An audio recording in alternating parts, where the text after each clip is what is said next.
Igbo organization Ohanaeze worldwide has asked the indigenous people of Biafra Ipob to stop the imposition of its sit-at-home directive in the southeast region. The group was reacting to Ipob's threats to lock down the region if the Department of State Services DSS fails to produce Nnamdi Kanu, its leader, in court on October 21. Only on July 26, Binta Yanku and Abuja Federal High Court judge adjourned the treasonable felony trial of Kanu over DSS failures to produce him in court. IPOB subsequently alleged that President Muhammadu Buhari's government has perfected plans not to bring Kanu to court. In a statement issued on Wednesday, Okechukwu Isiguzoro, the Secretary General of Ohanaeze Ndigbo Worldwide, said rather than cause economic hardship through the sit-at-home order, IPOB should lead its disciples on a peaceful protest to Abuja.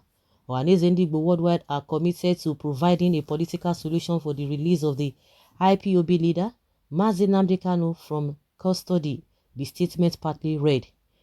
The exponents of sit-at-home should be cautious of the regaining consciousness of Ndigbo to defy further directives, as the best approach before the IPOB leadership is to mobilize the disciple of Nnamdi Kanu in millions to take advantage of the October 21st court trial and massively take over the streets of Abuja peacefully without confrontation with security agencies, so that the international community will handle the matter and convince the federal government to do the needful. If 16 million IPOB members, as claimed, the leadership can storm Abuja, they will be forced to produce Nnamdi Kanu before the Abuja High Court, as Southeast sit-at-home is fading away as Igbo are getting back from the dreamland to face reality. IPOB will gradually lose Igbo support if they continue to make things difficult for Ndigbo, especially with the continuous denial of not being accountable for the various scandals and crimes committed against humanity by the so-called courtists who disguise under the sit-at-home orders to perpetrate evil. Well, have you ever supported them before? Because you say if they continue with this their attitude, that they will not be supported by the Igbo groups. And also, you guys are beginning to know now that it is not IPOB or ESN that are behind this whole thing. Those who are enforcing the sit-at-home order, it is not IPOB, because they've already done what? They've already suspended it. And now you are saying that, oh, why should they do that? Why should they sit at home? Do you want them? You are saying that about 60 million should go there, but you know that when 60, let's say for example 60 million people go to Abuja to go and protest, let's be realistic. Not all the 60 million will come back. At least maybe 5-10 people or whatever will be killed. It's a typical example is what happened to Shite members. You know what happened to them when they buried over 300 people in a day, and they hid it. They didn't allow people to know. Up to now, we don't even know which is which, just because Buratai, who was the chief of army staff Asaden, was moving, and he said they blocked him. We know the story. A lot of people will tell you that why going out all the time protesting, it will not yield results or positive results. Now people are sitting down at home. It's not a problem. It's not a problem, for the fact that the group has already said no, they've already suspended it. And if not that, you guys are not doing what you are supposed to do, because the government is not doing the right thing, and you are not confronting the government. You are not speaking truth to power because you are afraid this Igbo presidency and what have you. What were you doing before these guys were proscribed? What were you doing? Were you supporting them? If you had supported them, honestly speaking, we will not be where we are today. Things have gone out of hand. Then you are not talking. Why is it that you cannot speak truth to the power? Why would the government, they were the one that fixed date after they brought Nnamdi Kanu to the country. They were the one that fixed the day. That was July 26th. Yeah, July 26th. What made them not to bring him? Since they said they have all the evidences against him, they have all it takes to nail him, to send Nnamdi Kanu to prison. Since they have all it takes to send him to the prison, then why did they not bring him on the 26th of July? And that is the same thing what they want to do.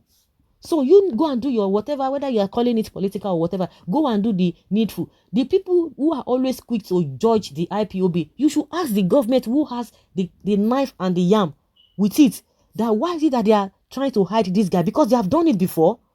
So you cannot just say people are just making things up. They are not making things up.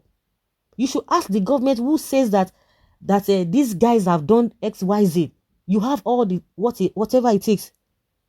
So why is it that the governor, the so-called Ohanaeze cannot look at the presidency eyeball to eyeball? Why are you hiding this guy? If you know what he has done is true, that you have all the evidence against him, you have the reports.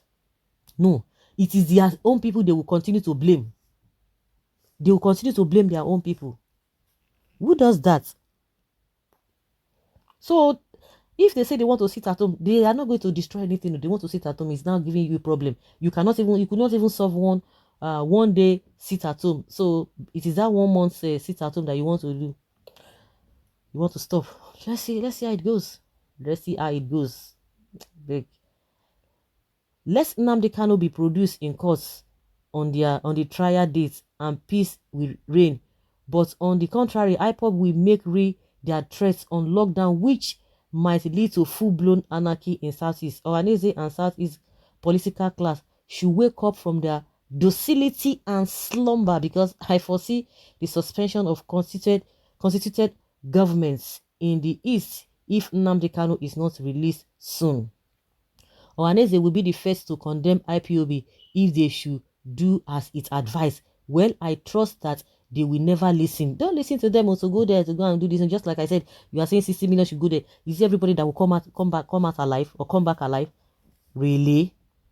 Now that people are sitting down at home now, these people are not being killed. Apart from those courtists who are trying to enforce this whole thing, even the government cannot even provide security for the people. They say, go out, don't mind them, go mind them. Which leadership we never experienced before? Go read Biafra history during the war and after the war. Then you will understand. Sit at home, continue, free Nnamdi Kanu. Murderous elders, wait for the big guns, mad people everywhere.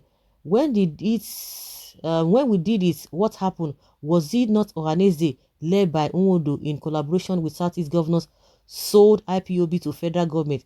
Third, federal government to be civil in handling cases of agitation. The truth of the matter is that you can't see IPOB in the streets of Nigeria again. Ohanaeze and Ndigbo leaders have pushed them into adopting a more effective approach, and they are so going to use it to kill this economy if you don't give them their demand.